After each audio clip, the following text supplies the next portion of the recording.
Si je vous demandais quel est le point commun entre Gabriel Attal et Emmanuel Macron, vous me diriez peut-être qu'il y en a trop de points communs et que c'est une question piège, peut-être. Mais il faut noter que les deux hommes ont pour point commun de n'être pas propriétaires de biens immobiliers, en dépit de leur patrimoine plutôt conséquent. On pourrait dire qu'ils sont les précurseurs d'une tendance qui va se renforcer dans les années et décennies à venir avec l'émergence d'une génération de locataires. Certes, il y a une différence notoire. Les jeunes d'aujourd'hui et de demain ne pourront pas, contrairement à eux, acheter, tout simplement parce qu'ils n'en auront pas les moyens. En dehors de ceux qui, comme notre tout nouveau Premier ministre, sont nés dans de beaux quartiers des grandes villes et dans des familles déjà très aisées. Et pour cause, si l'on en croit mon invité d'aujourd'hui, Olivier Berruyer, actuaire, donc spécialiste des mathématiques financières et des statistiques, et fondateur, on l'a dit, du média indépendant et lucide, la crise immobilière qui a commencé avec la hausse des taux d'intérêt dans l'espace européen est parti pour durer. Olivier Berruyer est venu avec des graphiques qui résument un grand nombre de données stratégiques pour nous parler de cette tendance qui va bouleverser des milliers de vies et qui s'explique par des choix économiques et financiers au sommet, notamment, je crois, au sein de la Banque centrale européenne, des choix plus ou moins hasardeux.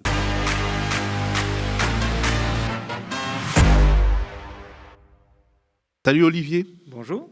Ça fait longtemps qu'on ne t'a pas vu sur le plateau du média, dis donc. Content de vous retrouver. Alors, disons que ton raisonnement, tel que je l'ai compris, est une forme de paradoxe pour un esprit simple comme le mien. En gros, les prix de l'immobilier baissent, mais ce n'est pas une bonne nouvelle. Pour les Français ordinaires, on va dire, et bien au contraire même. Mais avant les conclusions, commençons par les explications. Depuis 2022, tu disais que les prix de l'immobilier, dont on s'est habitué à voir la hausse continue depuis plus de 25 ans, tu disais qu'ils allaient plafonner ou alors carrément se casser la gueule, selon les endroits. On y est. Oui, tout à fait. Oui. Évidemment, il y a une baisse, comme on voit peut-être déjà sur ce premier graphique, et qui commence à être assez marquée, en particulier à Paris et en Île-de-France, où les prix, suivant les villes, atteignent fréquemment moins 10%, ce qui commence à être une baisse significative, et ça continue. Ils perdent actuellement à peu près 2% chaque trimestre. Quand on voit le prix d'un bien immobilier, ça commence à faire une perte qui est quand même très importante, en tout cas supérieure à celle d'un loyer. Donc, ce qui montre aussi que c'est pas le moment, on va en discuter, d'acheter, à moins que les prix aient fortement baissé là où vous êtes. Alors donc les prix ils ont baissé, mais avant cette baisse, il y a d'abord une hausse aux allures d'explosion. Bien sûr, ça a été un des drames français dont on parle assez peu finalement. Ça a été une énorme bulle immobilière. Alors, il y a eu pas mal de pays ont eu ça, évidemment l'Espagne, les États-Unis. On se rappelle de ce qui s'est passé avant les subprimes. Ça a commencé à la fin des années 90, déjà avec un début de baisse des taux d'intérêt d'ailleurs, dont on va parler, puisque c'est ce qui explique tous les problèmes qu'on a eus et les problèmes qu'on a encore. Mais après la crise des subprimes en 2008-2009, dans beaucoup de pays, les bulles ont fortement diminué. Alors depuis, elles se sont plus ou moins reconstituées, mais nous, en fait, ça n'a jamais baissé, ça a toujours monté. Donc Pourquoi ? Bon, il y a différentes raisons. Hein. La France a comme une croissance démographique qui est assez forte, donc il y a de la demande. Mais après, il y a eu aussi un laisser-faire des banques centrales qui ont, au niveau de la BCE, qui n'a pas cherché à encadrer quoi que ce soit, au niveau des dirigeants politiques. Évidemment, tu as cité l'exemple d'Attal, qui est un cas un peu particulier. Peut-être qu'il vit toujours chez ses parents, hein. Ça, c'est pas sûr. Je ne sais pas s'il est émancipé. Mais bon, la plupart des ministres ont des gros patrimoines immobiliers. Donc, évidemment... Attal, il a un gros patrimoine, mais disons qu'il a des parts d'une SCI et il n'a pas... Oui, il a un petit truc. Il a surtout 1 500 000 sur son assurance vie. C'est pas mal quand même. Mais sur la partie immobilier, vraiment, on voit qu'il y a... évidemment, c'est un des axes forts de l'oligarchie de posséder de nombreux biens immobiliers. On sait qu'une grande partie des biens immobiliers qui sont en location sont en propriété de quelques pourcents des ménages qui en ont 5, 10 à louer. Voilà, c'est pas juste un Français qui a un logement. Souvent, les plus riches ont plusieurs logements. Alors, en gros, cette bulle, elle s'explique également par les intérêts de ceux qui nous dirigent, qui avaient tout intérêt à créer les conditions pour que une minorité puisse acheter un bien de plus en plus grand de biens, un nombre de plus en plus grand de biens pour les mettre en location. Exactement. Donc évidemment, comme ils ont tous des gros patrimoines immobiliers, comme l'immobilier montait, il n'aurait pas venu à l'idée de mettre un frein à ça. Mais ça, c'est quelque chose de très courte vue. Alors c'est sûr que si on dit à quelqu'un, bon, vous avez acheté un logement de 100 000 euros, il en vaut 400 000, il va dire, bon, c'est super. Pour dire, bon, quand même, est-ce que c'est vraiment, ça mérite que j'ai gagné 200 000 euros en faisant rien dans mon logement? Mais il faut voir un peu plus loin. La question, c'est pas juste, vous avez acheté un logement de 100 000, est-ce que vous êtes content qu'il vaille 400 000? Bah oui. La question, c'est, oui, mais en plus, est-ce que vous êtes content que vos enfants, ils vont devoir acheter un logement 400 000 et pas 200 000? Et là, on voit tout de suite qu'on se dit, oui, c'est vrai que c'est peut-être pas une si bonne affaire d'avoir l'immobilier qui augmente. Ils vont se dire, nous, on va acheter des biens pour nos enfants, voyons.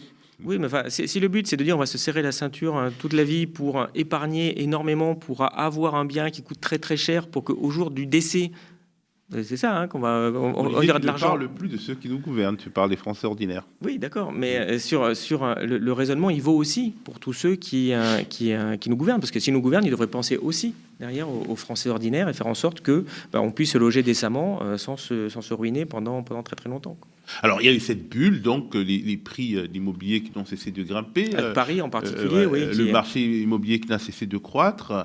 Mais depuis 2015, quand même, tu nous expliques, les prix des loyers ont baissé et les locataires en ont profité, mais il y a eu des conséquences que ces locataires, disons que les utilisateurs de logements pourraient payer par la suite. Mais pourquoi les prix des loyers ont baissé même au cœur de la bulle immobilière? En fait, ils n'ont pas baissé, mais ils n'ont pas beaucoup augmenté. Ils ont fluctué, mais les prix sont encadrés. En fait, on voit qu'il y a eu une explosion des prix de l'immobilier, donc des prix d'un logement neuf quand on l'achète. Mais par contre, le loyer, lui, il est encadré. Donc les propriétaires n'ont pas pu augmenter, et c'est heureux, très fortement les loyers. Parce que ce qui s'est passé dans la bulle française, c'est que les prix d'achat ont doublé en France et triplé à Paris. C'est-à-dire qu'un logement dans le centre de Paris de 80 mètres carrés, dans les années 90, ça valait 400 000 euros. Bon, ce qui est avec un gros crédit peut être acheté en plein centre. Hein. Aujourd'hui, c'est 1,2 million. Donc, c'est totalement impossible d'acheter un logement. Mais les loyers sont restés à peu près au même niveau. Ils avaient doublé ou triplé. Enfin, on voit qu'on aurait ruiné la population française. Donc c'est bien l'encadrement législatif qui a empêché une forte augmentation des loyers. Donc ça, c'est plutôt bien. Mais c'est vrai qu'il y a un revers à la médaille. C'est que du coup, comme les prix d'achat sont beaucoup plus forts et que les loyers n'ont pas changé, c'est-à-dire que la rentabilité, quand on investit dans l'immobilier pour louer, est devenue très faible. Donc il y a de moins en moins de gens qui ont acheté un bien pour le louer. Et donc, ça explique qu'il y a de plus en plus de difficultés que ceux qui nous regardent connaissent peut-être. Pour essayer de trouver une location aujourd'hui, c'est très difficile. Difficulté pour les locataires à trouver un appartement parce que finalement, ça devient de moins en moins rentable d'être propriétaire. Ouais, mais je ne dis pas qu'il aurait fallu que les loyers soient plus gros, on est bien d'accord. Il aurait fallu que les prix repartent à la baisse, comme dans d'autres pays, avec des actions assez volontaristes. Mais ça, le gouvernement n'a pas voulu le faire ça parce qu'il est au bénéfice de l'oligarchie et pas de l'ensemble de la population. On a l'impression que dans l'immobilier, c'est toujours au final les locataires ou alors les petits propriétaires d'un bien unique qui perdent. Mais bon, la fin des prêts immobiliers pas chers explique aussi pour beaucoup, selon tes analyses, la crise immobilière actuelle. Oui, c'est ça qui est au cœur de la problématique. Pour bien se rappeler, vers 2018, la Banque centrale a eu un petit problème, c'est qu'il n'y avait plus du tout d'inflation.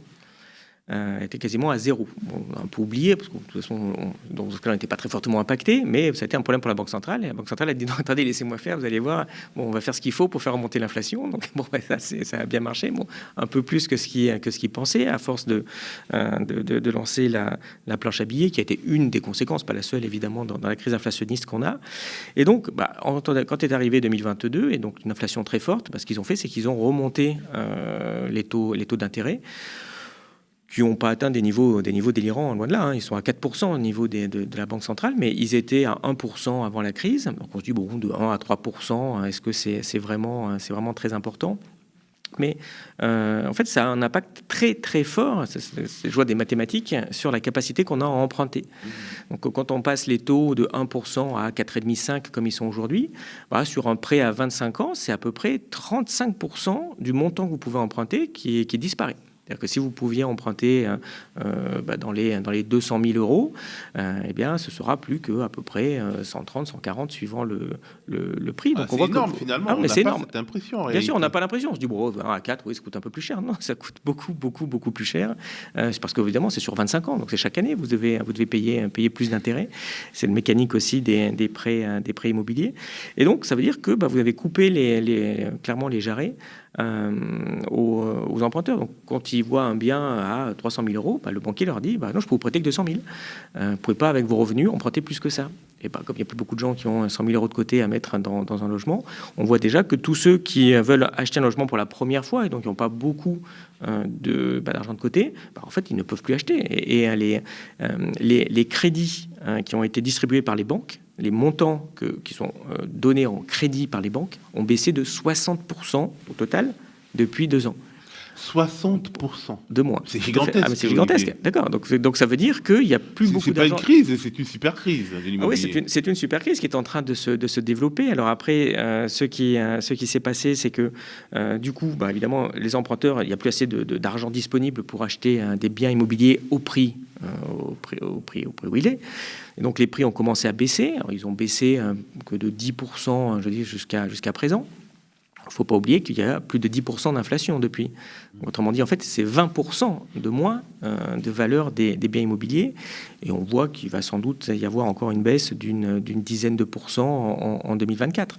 Mais en fait, on va juste retrouver le niveau de prix qui était à peu près en 2014-2015 et qui historiquement est quand même très, très élevé par rapport à ce qu'on payait dans les années 90, 80, 70 même. Historiquement, il y a des grosses modifications. Oui.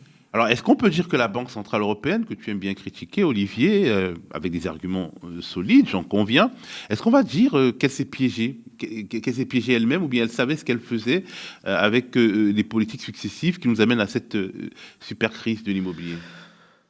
Oui, c'est une responsabilité. Ils se sont mis à avoir des politiques qu'ils ont appelées eux-mêmes non conventionnelles pour faire un genre chic et très intelligent. Ça veut dire qu'on a fait des trucs qui étaient interdits avant. Jamais il serait venu à l'idée de quelqu'un dans les années 60 ou 70 de faire ça.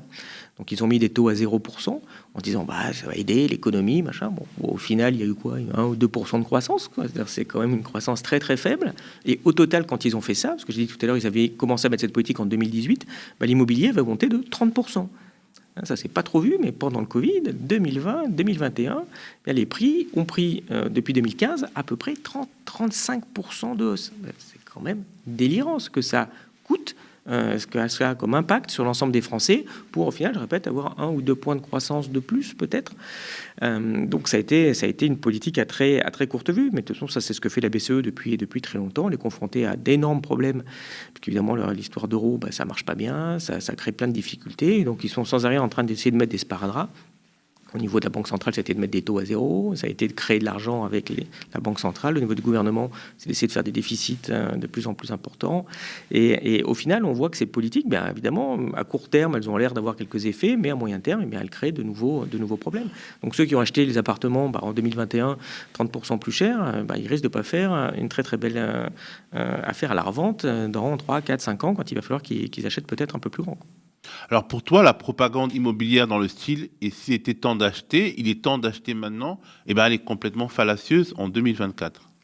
Bon, de toute façon, elle est depuis un moment. Je m'étais même amusé à faire une petite vidéo là-dessus où je montrais que depuis 2005, tous les ans, j'avais pris le Parisien et tu avais tous les ans, dans le Parisien, un article qui disait « c'est le moment d'acheter ». Quand même depuis 2005. Et en 2021, pendant le Covid, il continuait encore à dire « c'est le moment d'acheter ». C'est un peu bête, vous êtes enfermé chez vous, vous ne pouvez pas visiter, mais enfin peut-être à distance, en visio. Le truc était sidérant. Mais évidemment, ça aide à entretenir cette bulle immobilière. Mais si ça fait 15 ans que c'est le moment d'acheter, c'est-à-dire que ça fait 15 ans que c'est pas le moment de vendre. Donc on voit qu'il y a un problème, parce qu'évidemment, ce qui est gagné d'un côté est perdu de l'autre. Mais ça, on le met jamais, on le dit jamais clairement aux citoyens pour qu'ils fassent des bons choix. Mais ce qui est sûr, c'est pour le moment, c'est clairement pas un très bon moment pour acheter. À moins que les prix baissent, mais on voit qu'ils baissent pas très fortement encore, à due proportion de ce qui devrait face à la baisse des moyens qu'ont les acheteurs pour trouver de l'argent nécessaire à financer leur emprunt. Donc le marché est assez gelé, c'est à peu près moins 25% de ventes en un an. ça va sans doute continuer encore en 2024, puisque les gens se disent, oui, bon, c'est peut-être, enfin, les vendeurs se disent, je vais attendre un petit peu, ça va remonter.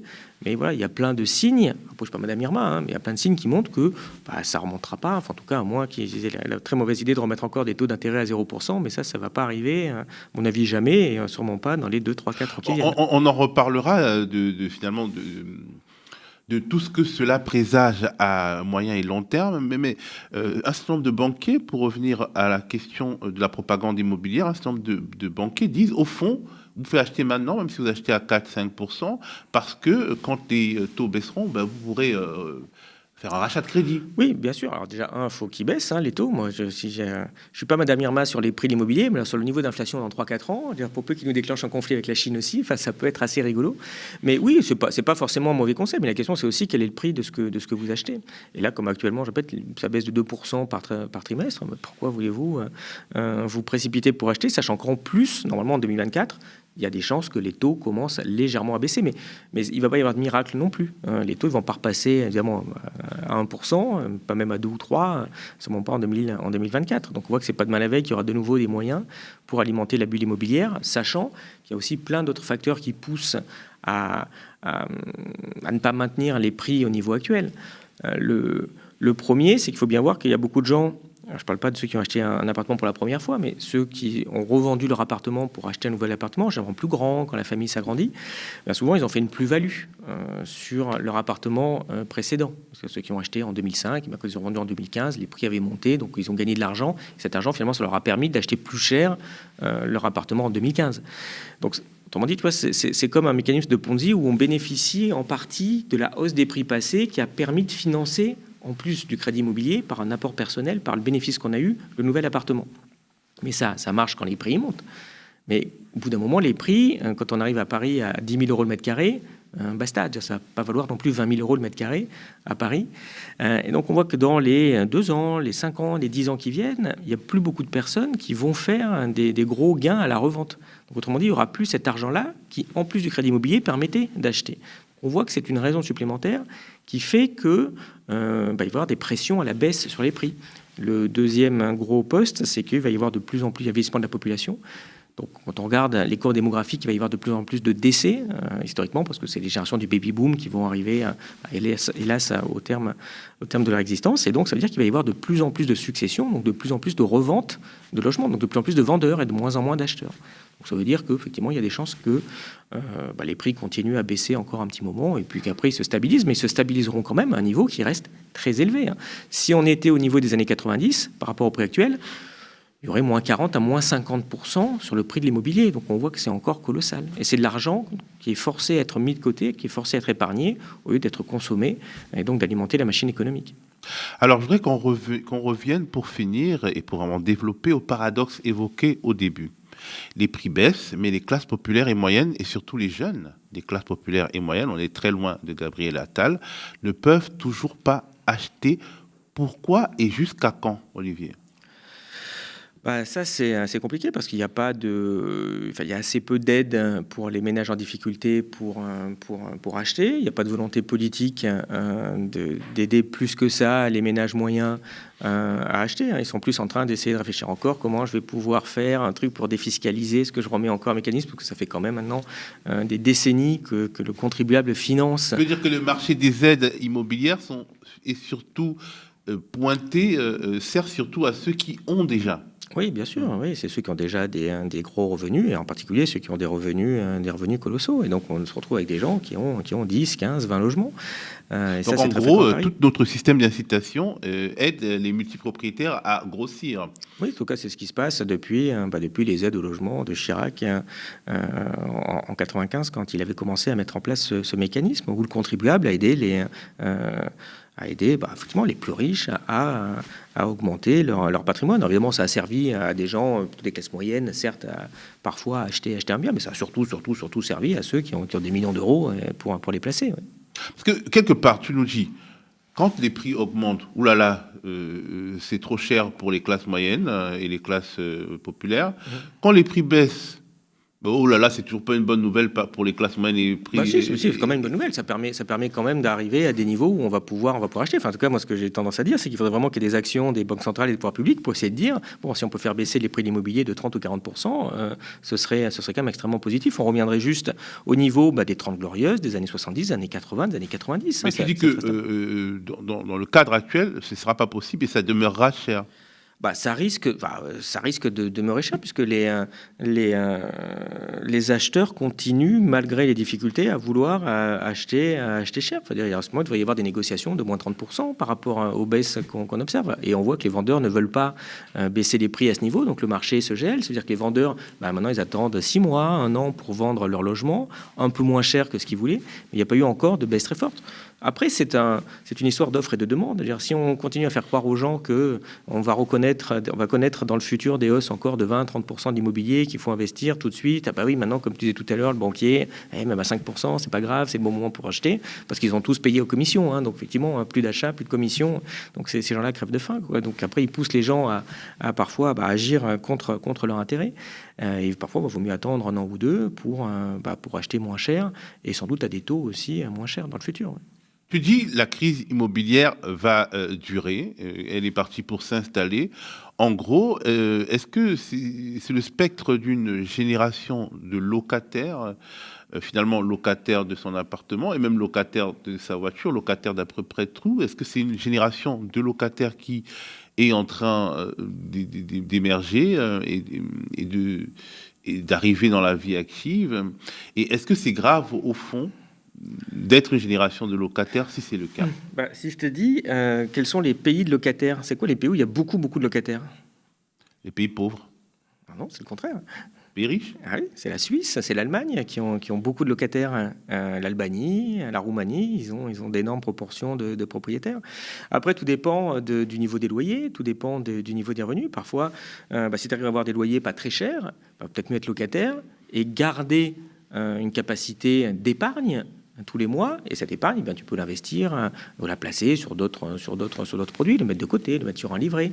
C'est pas juste d'être locataire. Évidemment, tu pourrais dire que certes, alors j'ai perdu le montant de ma location.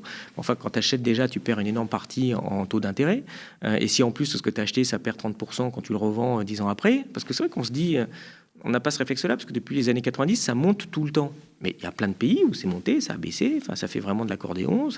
Certains ont baissé, sont jamais remontés. Donc c'est pas évident que tu fasses une si bonne affaire.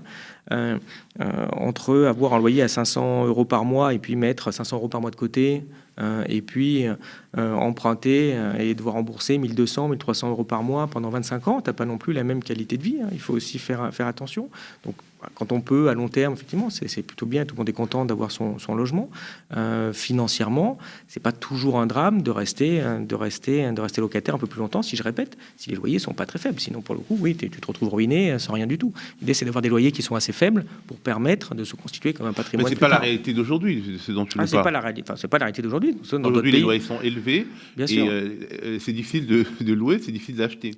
Et surtout, il y a certaines catégories de la depuis 2 ans, population. c'est très difficile même de louer. Il y a certaines catégories de la population qui sont poussées à l'achat parce qu'il y a des discriminations, notamment ethniques, sur le logement. Bien sûr, voilà, un jeune qui a une certaine teinte est obligé d'acheter parce que de toute façon, il ne trouvera pas de loyer. Mais ce qui est intéressant, c'est que quand on voit à quel point l'immobilier, c'est au centre d'une vie, je veux dire, c'est comme le premier truc, c'est comme le premier besoin, quand même, d'avoir un toit, de voir à quel point on parle peu de ça. Là, je suis allé assez vite. J'ai fait quelques raccourcis. Mais on a sorti aujourd'hui un article sur Elucide où il y a une vingtaine de graphiques pour bien comprendre, où on détaille tout ce qui s'est passé, où on en est, quels sont les problèmes. On voit qu'on en parle très peu. C'est quand est-ce qu'on n'entend pas du logement? Enfin, on a plus entendu parler d'âneries sans arrêt sur les chaînes d'infos. Quand est-ce qu'il y a un vrai débat sur alors le logement, on en est où? C'est quoi les solutions? Il faudrait quoi comme réforme vraiment importante pour changer la vie des gens avec des loyers plus faibles, avec plus de capacité pour acheter des logements décents à des prix décents et pas à des trucs à 15 000 € le mètre carré. Même dans la grande couronne de Paris, tu peux être à 5 000 € le mètre carré. Enfin, c'est 100 mètres carrés, c'est 500 000 €. Enfin, c'est fou d'en être là, quoi. Du 15 000 € dans le centre de Paris pour être avec les bagnoles où il y a un arbre à 3 km. Enfin, c'est fou d'en être là. Mais on voit qu'après, c'est une histoire aussi de désir et de fabrication de l'inconscient des gens. Parce que tu aurais dit à nos arrière-grands-parents, regardez, vous allez vivre dans Paris, là, dans le grand immeuble, au dernier étage, dans 30 mètres carrés, vous allez vous serrer la ceinture pendant 30 ans pour acheter ça. Enfin, quelle qualité de vie il y a là-dedans par rapport à une maison Bouygues des années 80 d'un ouvrier. Enfin, qui est la vie la plus sympa? Enfin, c'est pas juste d'aller au bistrot à Paris 3 fois dans l'année, quoi. C'est ça. Mais voilà, si on dit que oui, 10 000 euros le mètre carré à Paris, c'est très bien, c'est normal, ça vaut le coup. Tu peux construire toute une génération qui se ruine mais ça va bien avec le système oligarchique dans lequel on est, quoi, pour pas grand-chose finalement, pour épargner beaucoup d'argent au final, mais qui n'est pas du tout liquide. Parce que c'est pas pareil d'avoir un logement à 600 000 euros et d'avoir un logement le même à 300 000 euros, plus 300 000 euros d'épargne. Il n'est pas liquide et surtout, cette épargne, elle est friable dans la mesure où les cours de l'immobilier peuvent ronger. Mais ce que je veux dire, c'est qu'au final, tu vas te ruiner, tu vas vraiment avoir une vie même difficile toute ta vie, parce qu'il va falloir rembourser pendant très longtemps. Donc tu peux pas partir en vacances, tu vas pas dire quand même maintenant avec les enfants, tiens, ils ont 18 ans, faisant un gros truc, on va partir en voyage, on vend la salle de bain et puis on va dépenser 20 000 euros pour... Non, on peut pas. Tout ça n'est pas liquide en fait. Et donc au final, il reste un patrimoine. Et puis à 85 ans, quand tu meurs, tiens, il y a beaucoup d'argent pour les héritiers, mais il en faut pas grand-chose, puisqu'il va falloir qu'ils achètent eux-mêmes une maison très très chère. Donc tout ça est très fictif, mais ce que je veux dire, c'est que l'Allemagne n'a pas connu ça. Les Allemands, ils dépensent beaucoup moins pour leur logement. Donc quand on me dit, c'est autant d'argent qu'ils peuvent mettre en termes économiques. Locataires ou propriétaires, bien sûr, parce qu'évidemment les prix immobiliers en Allemagne n'ont connu aucune hausse. Bon, c'est l'Allemagne, d'accord. C'est pas le rêve d'aller en Allemagne de l'Est, j'entends bien, mais n'empêche, ça n'a pas du tout augmenté comme ça a augmenté en France. Et les loyers sont beaucoup plus abordables aussi. Alors, tu évoquais la question de pourquoi pas finalement demeurer locataire, mais demeurer locataire, c'est également finalement faire la fortune d'un multipropriétaire, et donc quelque part c'est la lutte des classes qui se réinvite. Oui, mais tu vois, ce que je veux dire, c'est qu'il n'y a pas de réflexion. Tu as des systèmes aux Pays-Bas en particulier où tu as des espèces d'associations qui achètent, des associations d'intérêt général, tu vois, qui achètent des logements et qui les louent. Donc c'est pas non plus des HLM. Tu vois, mais ce que je veux dire, c'est que tu peux faire en sorte que le parc privé, il pourrait être aussi orienté, géré un peu plus collectivement. Je dis pas forcément par l'État, mais tu vois, par des systèmes collectifs. Bon, je sais, c'est une réforme qui pourrait être intéressante. Je veux dire, il faut peut-être mieux enrichir la communauté à but non lucratif plutôt que d'être le 15e appartement d'un milliardaire. Et ça, c'est pareil, quoi. On n'en parle pas, on ne réfléchit pas. Tout ça ne semble pas faire partie d'une équation politique, alors que c'est, je le répète, comme l'élément le plus essentiel de la vie des gens, avec des difficultés qui touchent particulièrement la France, dans le quotidien des gens, et peut-être aussi dans l'avenir, si la crise immobilière, je ne sais pas ce que ça peut donner d'ici quelques années, frappe encore plus lourdement, quoi. Sur ceux qui se sont endettés très fortement pour acheter. Si tu t'endettes toute ta vie, que tu as acheté 600 000 euros un bien et puis qu'il ne vaut plus que 400 000 à la fin, tu as perdu 200 000 euros, quoi. C'est valait mieux rester locataire. Et tu as perdu beaucoup d'argent à la mesure de ta vie, parce que ce n'est pas juste des statistiques. Est-ce que quelque part, redynamiser le logement social ne serait pas une manière de recréer une sorte d'équilibre dans cette crise de l'immobilier? Parce que si je comprends bien, au final, c'est l'oligarchie qui gagne à tous les coups. Est-ce que des logements sociaux plus nombreux permettraient justement de créer une alternative pour les jeunes travailleuses et travailleurs, pour justement éviter d'acheter trop cher, mettre de côté, comme tu as dit, et puis voir venir la baisse du marché tant attendu? Bien sûr, ça devrait être une des priorités, surtout avec maintenant la raréfaction depuis 2-3 ans du marché de la location. Je veux dire, actuellement, tu as des offres dans certaines villes, il y a 50-60 demandes. Oui, ça veut dire que les gens ne peuvent plus bouger, ils ne peuvent plus se loger. Si t'es expulsé, si ton propriétaire vend ton logement, décède, les gens se retrouvent dans une panade, dans une misère noire là-dedans. Donc c'est très compliqué, et il y a aucun effort qui est fait sur le logement social. Enfin, ça fait partie de l'ensemble des services publics qui sont déliquescents. Je veux dire, quand tu n'as rien fait pour l'hôpital, tu fais rien pour l'éducation, tu fais rien pour l'immobilier. Moi, je veux une certaine logique, en fait. C'est le contraire qui serait étonnant. Parce que dans le même temps, le pouvoir, la Macronie, parle de mobilité sociale, demande aux personnes en recherche d'emploi de bouger. Mais comment bouger si on ne peut ni vendre et racheter rapidement, ni louer à un prix acceptable? Oui, bien sûr. Ils parlent, quoi. C'est ce qu'ils savent faire. Effectivement, ils font du vent avec leurs lèvres, mais derrière, effectivement, ils sont pas là pour trouver des solutions. Enfin, c'est triste d'en être là, quoi.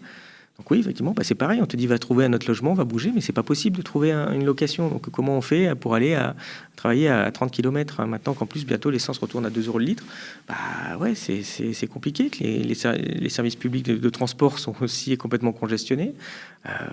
C'est pareil. Genre débrouillez-vous, mais il n'y a pas de solution. Est-ce que nous sommes en plein cœur, et ce sera ma dernière question, en plein cœur d'une crise oligarchique en France? Est-ce que cette crise de l'immobilier traduit la crispation, l'immobilité d'un pays assujetti au désir des oligarques, notamment de ces fameux multipropriétaires qui ont été les grands gagnants jusqu'ici? Oui, bien sûr qu'il y a cet effet. Il y a un énorme effet générationnel. Quand on voit cette bulle immobilière colossale, quand on calcule combien ça fait de centaines de milliards qui sont pompés par des gens de 60, 70 ans qui revendent très très cher un logement à des jeunes, et donc ils empochent, eux, des plus-values. Il y a eu des plus-values colossales depuis maintenant le milieu des années 2000, mais ça n'arrivera plus jamais à l'avenir, ce truc-là. C'est sûr qu'il y aura plus ce niveau de plus-value. Donc c'est la génération des boomers qui s'est vraiment enrichie au détriment de la génération aujourd'hui qui est quadragénaire à peu près, peut-être un peu quinquagénaire maintenant, qui va payer très très cher un bien. Il n'est pas du tout sûr que dans 10-15 ans, ça vaudra toujours ce que ça vaut. Et les gens qui ont 20-30 ans, ce sera pire. Eux, de toute façon, ils ne peuvent pas acheter aujourd'hui. Enfin, c'est ce que tu disais tout à l'heure. Enfin, aujourd'hui, tu es jeune, mais tu es jeune même sorti d'une très grande école, dans un très beau job d'entreprise. C'est-à-dire, si tu peux pas acheter à Paris, tu peux peut-être même pas acheter en banlieue proche, en tout cas pas plus que 20 mètres carrés. Enfin, c'est assez stupéfiant. Et donc, toutes les classes moyennes derrière, t'es jeune et classe moyenne, oui, non, mais ça, c'est sûr que vaut mieux pas rêver d'être propriétaire dans les 10 ans qui viennent. Et c'est triste quand même d'en être là, parce que c'est quand même un droit. Et c'est une rupture de solidarité intergénérationnelle de plus par rapport à tout le reste. Et c'est une conséquence d'avoir un pays qui devient vieux, avec une population de vieux, avec... toujours, je regardais, aux élections, les personnes qui votent sont les retraités, c'est presque 50% des gens qui votent. Enfin, c'est colossal. Donc évidemment que c'est un poids électoral. Alors, ils votent évidemment pour ceux qui défendent leur intérêt financier, donc la Macronie. Et derrière, effectivement, tu as une génération de jeunes qui est en train d'être vraiment sacrifiée. Et les politiques s'en désintéressent totalement. Mais écoute, Olivier, les héritiers hériteront. Oui, ça c'est hélas, c'est bien le cas. Ouais. Un petit instant promo pour Elucide en 1 minute.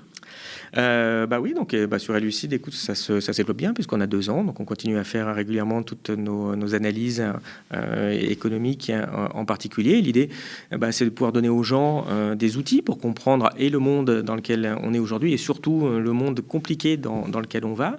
On le fait souvent avec des analyses graphiques en particulier, mais aussi sur notre chaîne YouTube avec des interviews de personnalités qu'on entend vraiment très très peu ailleurs sur plein de sujets. On n'est pas non plus spécialisé qu'en économie. On traite aussi de géopolitique, on traite du climat, on traite de politique, on traite de plein de choses. Et voilà, donc on remercie tous ceux qui le veulent d'aller déjà découvrir notre chaîne YouTube Elucide, et puis ceux qui veulent de s'abonner pour nous soutenir et continuer à nous développer. Bon vent à Elucide, bon vent aux médias.